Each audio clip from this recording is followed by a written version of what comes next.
বলেন কোন দিন জারি ডাকে পড়ে যাই এই বাড়ি ঘর সারিতে আপন কাপড় খুলে খুলে সাদা কাপড় পরিতে আল্লাহুম্মা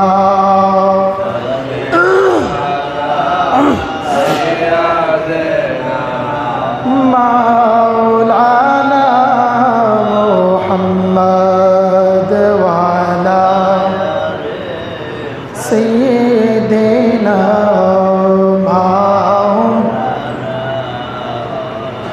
محمد لا إله إلا الله لا إله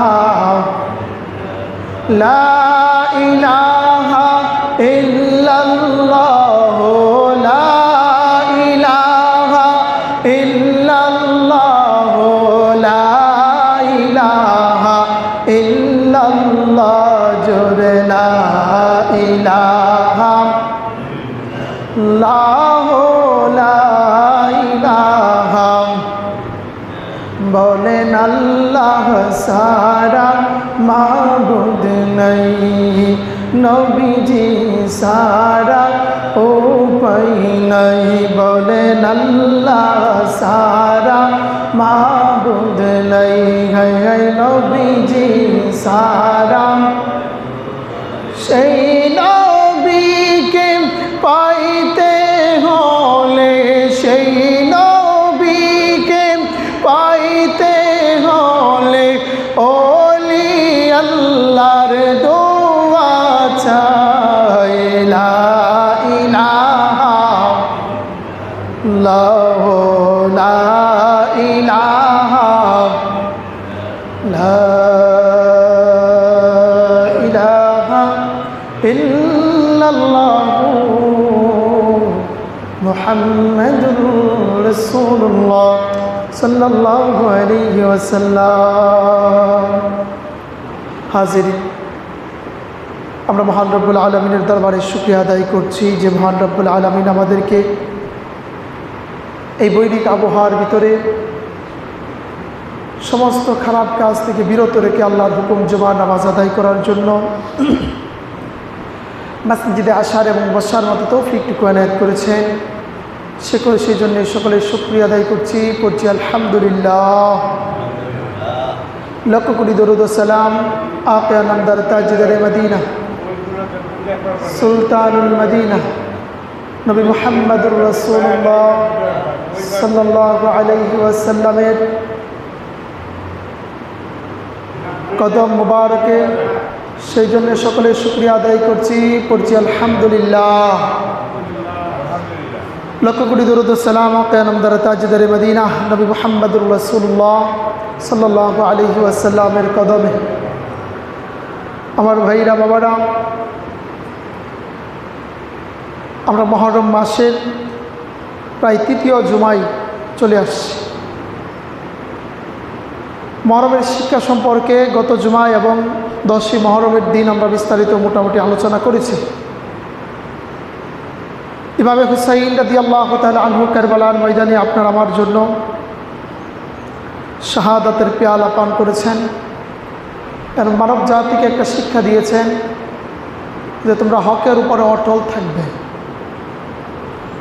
আমরা যদি হকের উপরে অটল থাকতে চাই তাহলে ইমাম হুসাইন রাদিয়াল্লাহু তাআলা আনহুর উপরে যেইভাবে ইয়াজিদ বাহিনী অর্থাৎ মুনাফিক বাহিনী ওনাদের উপর অত্যাচার করেছিল, আমাদের উপরও সেই পরিমাণ অত্যাচার আমাদেরকেও সহ্য করতে হবে। কথা ঠিক না? ইমাম হুসাইন রাদিয়াল্লাহু তাআলা আনহু মুহররমের 10 তারিখ সকালবেলায় ওনার ছেলে হজরতে ইমাম আলী আসগর রাদিয়াল্লাহু তাআলা আনহুকে কুলের ভিতরে নিয়ে তিনি কারবালার ইয়াজিদির সৈন্যর দিকে অগ্রসর হইতেছিলেন। ইয়াজিদি সৈন্যর দিকে যখন অগ্রসর হইতেছিলেন, কুলের ভিতরে হাতে নিয়ে সামনের দিকে অগ্রসর হইতেছেন, আর ইয়াজিদি বাহিনীদেরকে বলতেছেন যে দেখো আমার কুলের ভিতরে যে শিশুটা আছে সেই শিশুটা তো কোনো অন্যায় করে না, আমাদের সাথে তোমাদের রাষ্ট্রীয় বিষয় নিয়ে রাজনৈতিক বিষয় নিয়ে তোমাদের সাথে সমস্যা আছে, কিন্তু আমার কুলে যেই মাত্র 6 মাসের শিশুটা সেই শিশুর সাথে তো তোমাদের সাথে কোনো শত্রুতা নেই, কোনো ঝামেলা নেই। কোনো ঝামেলাকে সেই শিশুর সাথে ছিল না। ইমামে হুসাইন রাদিয়াল্লাহু তাআলা আনহু সামনের দিকে যাইতেছিলেন আর ডাকতেছেন, দেখো সেই 6 মাসের ছোট্ট বাচ্চাটা আজকে 3 দিন ধরে কোনো খাবার নাই, কোনো পানি নাই, মায়ের বুকের দুধ সব পর্যন্ত শুকিয়ে গেছে। আমাদের সাথে শত্রুতা থাকলে আমাদের সাথে শত্রুতা করো, আমাদেরকে পানি দেওয়ার দরকার নাই, কিন্তু এই 6 মাসের ছোট্ট বাচ্চাটাকে অল্প তো একটু পানি দাও, যেন 6 মাসের এই ছোট্ট আউলাদের সুল সেই বাচ্চাটা যেন বেঁচে যায়। ইমামে হুসাইন রাদিয়াল্লাহু তাআলা আনহু যখন এই 6 মাসের ছোট্ট বাচ্চাটা নিয়ে সামনের দিকে অগ্রসর হইতেছিলেন আর ইয়াজিদ বাহিনীকে ডাকতেছিলেন, দেওয়ালকে একটু দয়া করো, আমাদের প্রতি দয়া করার দরকার নাই, এই 6 মাসের ছোট্ট বাচ্চাটাকে অন্তত একটু পানি দাও, যেই পানিটা খেয়ে অন্তত পক্ষে সেই ছোট্ট বাচ্চাটা দুনিয়ায় বেঁচে থাকতে পারে। ইমাম হুসাইন রাদিয়াল্লাহু তাআলা আনহু সেইভাবে ডাকতেছিলেন আর সামনের দিকে অগ্রসর হইতেছিলেন।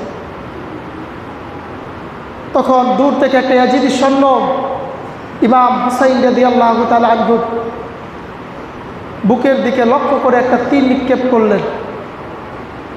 এই তীরটা হযরত ইমাম হুসাইন রাদিয়াল্লাহু তাআলা আনহুর শরীরের ভিতরে লাগলেন না, ওনার কুলের ভিতরে মাত্র 6 মাসের ছোট্ট বাচ্চা হযরত আলী আসগর রাদিয়াল্লাহু তাআলা আনহুর কলিজাটার মাঝখান দিকে তীরটা ঢুকে গেছে। 6 মাসের শিশু আলী আসগর রাদিয়াল্লাহু তাআলা আনহু ওনার জিহ্বাটা বের করে দিচ্ছেন, তিনার চোখটা এলোমেলো হয়ে গেল, তিনি চোখটা উল্টাইতেছিলেন। তিনি মূলত ইমাম হুসাইন রাদিয়াল্লাহু তাআলা আনহুকে বুঝাইতেছিলেন, বাবা যান, আমাকে আর পানি দিতে হবে না, দেখেন আপনার নানা হাউজে কাউসারের পানি নিয়ে আমাদের জন্য অপেক্ষা করতেছে। ইমাম আলী আসগর রাদিয়াল্লাহু তাআলা আনহু মাত্র 6 মাসের শিশু, তিনি শাহাদাতের পেয়ালা পান করলেন।